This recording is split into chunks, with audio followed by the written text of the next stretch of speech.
Olá, essa daqui é uma videoaula da disciplina Gerenciamento da Manutenção da FATEC Osasco. Oi, meu nome é Paulo Roberto e vou estar apresentando para vocês aqui um conceito sobre inovação, tá? O que acontece, pessoal? Eu vou pedir para que vocês assistam primeiramente a aula do professor Salerno, disponível nesse endereço que está aí na tela de vocês, porque ele vai ajudar a esclarecer vários pontos importantes a respeito do que é inovação e entender melhor os conceitos relacionados a esse conceito, tá? Dentro desses conceitos tratados pelo vídeo lá do professor Salerno, o que a gente entende sobre inovação? Que inovação não é aquilo que na indústria a gente debate. Por exemplo, no dia a dia, o pessoal começa a trazer uma demanda para um pessoal de engenharia da empresa, dizendo que precisamos inovar, precisamos trazer coisas novas, fazer coisas diferentes. Mas esse conceito de inovação acaba não sendo exatamente o que está na cabeça das pessoas. Então vamos entender um pouquinho melhor esse conceito e começar a compreender como que a inovação ocorre no dia a dia. Então a gente primeiro tem que diferenciar três coisas: a descoberta, a invenção e a inovação. A descoberta é aquilo que a gente entende, que a gente descobre no dia a dia, que a gente não tinha vindo à visão das pessoas, não estava disponível nos lugares, onde a pessoa descobre algo que é diferente do que convencionalmente existe. Esse conceito de descoberta envolve uma questão de reconhecimento social do meio onde está sendo apresentada essa descoberta. Então, por exemplo, descobriu-se uma nova raça de onças, vamos supor, e verifica que é um animal híbrido diferente do que era convencionalmente conhecido. Então, isso é uma descoberta, é algo novo que não era conhecido das pessoas.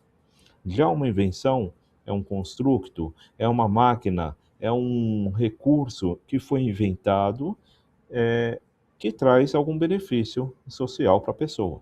Geralmente é um tipo de protótipo, um equipamento elaborado de uma forma mais rústica, que pode ser aprimorado e pode ser aplicado de alguma forma posteriormente na utilidade humana, na utilização humana. E finalmente inovação, que é uma aplicação daquilo que de uma descoberta ou de uma invenção que pode, de alguma forma, trazer um retorno financeiro. Ou seja, pode ser explorada no mercado e lá a gente obtém ali retorno, né? Explora isso daí financeiramente. Então, isso que é inovação. Tá? Então, envolve além da questão de uma invenção, é você tirar e extrair daquilo algo financeiro.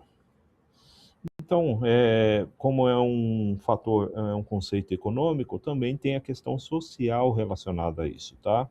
É algo que vai gerar negócios, que vai trazer demandas e é bem aceito por consumidores.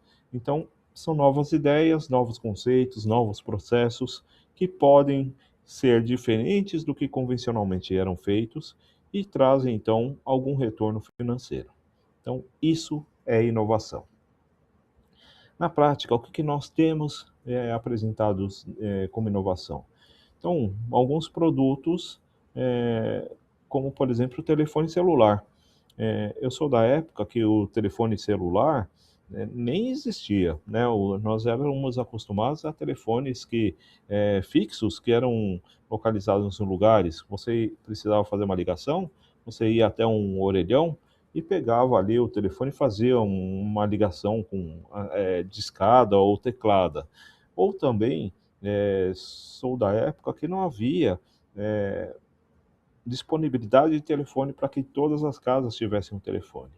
Então, o celular aparecendo como recurso é algo que foi inovador. Eu posso então fazer ligações para as pessoas sem precisar me deslocar a um lugar que está ali o aparelho para isso.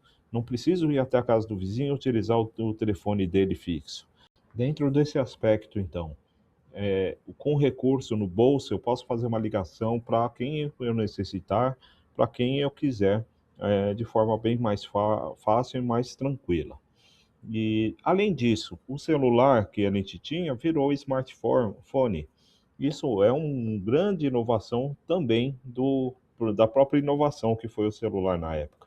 Porque hoje, além de você fazer a ligação telefônica, que aliás é o que menos a gente faz hoje em dia, a gente tem um recurso multimídia poderoso que consegue agregar câmera, computador, terminal de acesso à internet e outros recursos para a gente se comunicar com o mundo.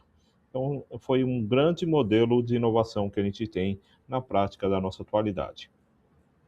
Outro modelo de inovação importante que eu posso dizer para vocês é o processo do poupa-tempo, por exemplo, né?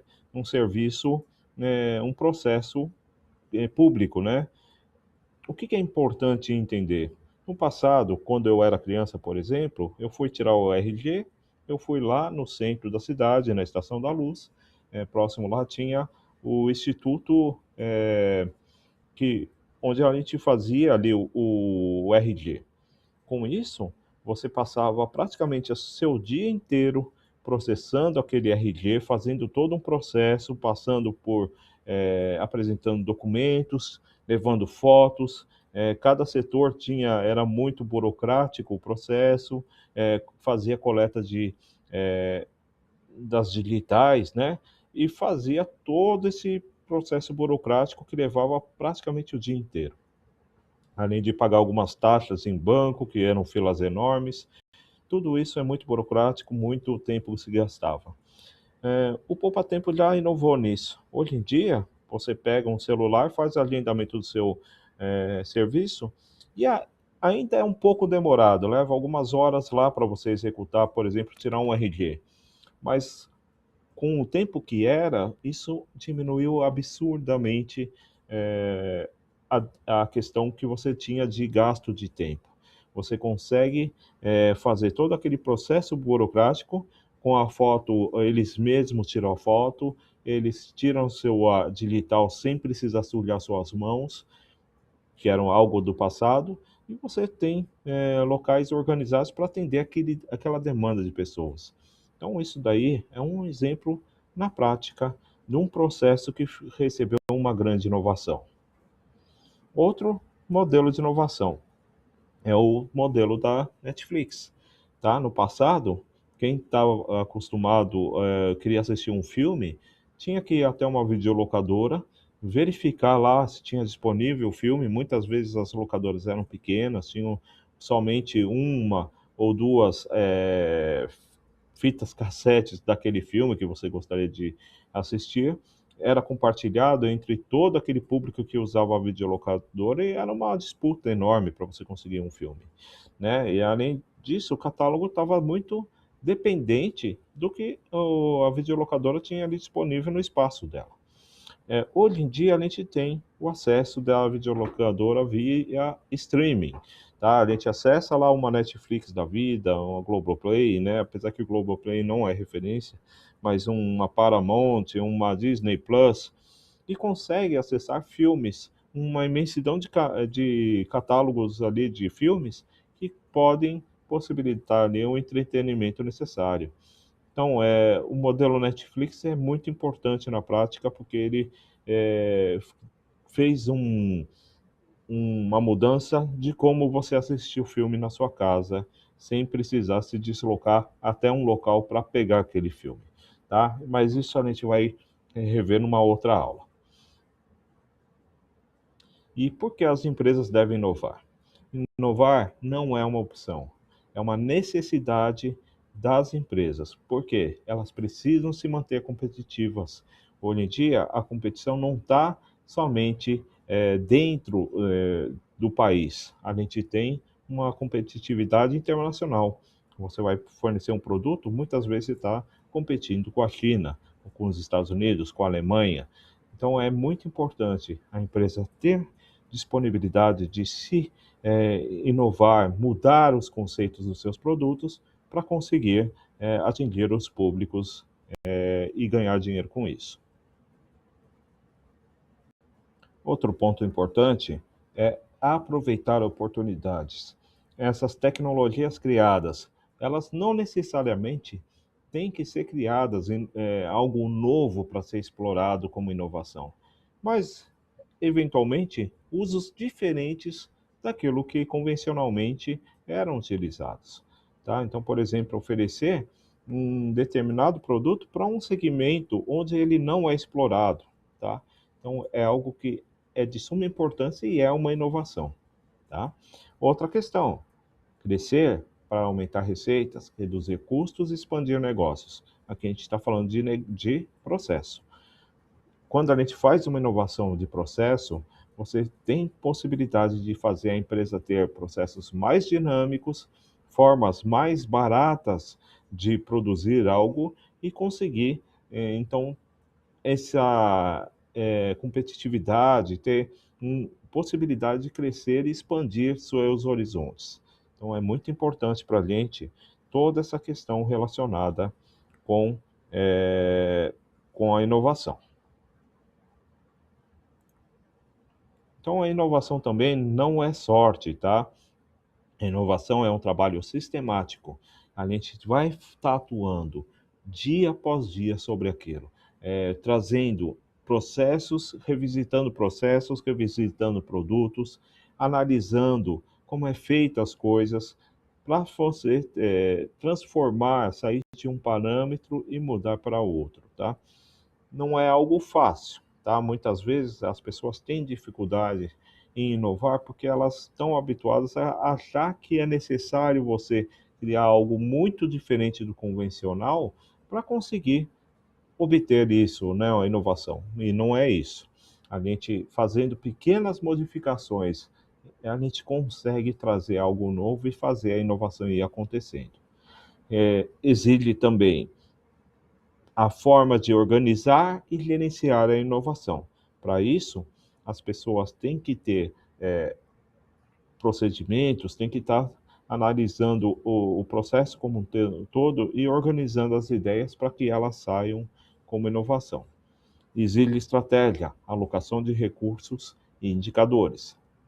Não basta eu querer implementar uma inovação que vai sair muito caro, sendo que eventualmente eu tenho uma inovação que é pequenininha, mas ela é muito mais barata eu aplicar. Então, existe uma questão de análise desses custos, análise de estratégia, o que, que eu vou fazer primeiro antes de uma outra coisa, para conseguir concretizar o conceito de inovação. Então, para isso, então a gente tem que ter para mim gerar inovação, para mim gerenciar essa inovação, eu tenho que ter organização dentro da minha empresa. Analisar, conhecer bem os processos, estar dentro desse processo e ser empático às partes que negociam esse processo. Caso eu não tenha essa facilidade, pode ser que eu não consiga ter, por exemplo, possibilidade de inovar pela primeira vez, possibilidade de fazer uma inovação que seja sistemática, que ocorra ciclo a ciclo, momento a momento, dentro de um determinado produto, dentro de um determinado processo.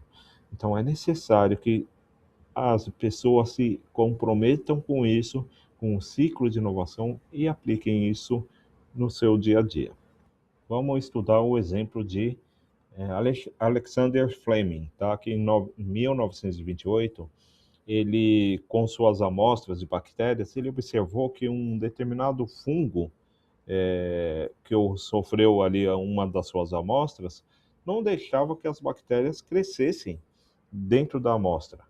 Então ele começou a observar que essa fungo, esse mofo, começava a emitir um determinado produto ali.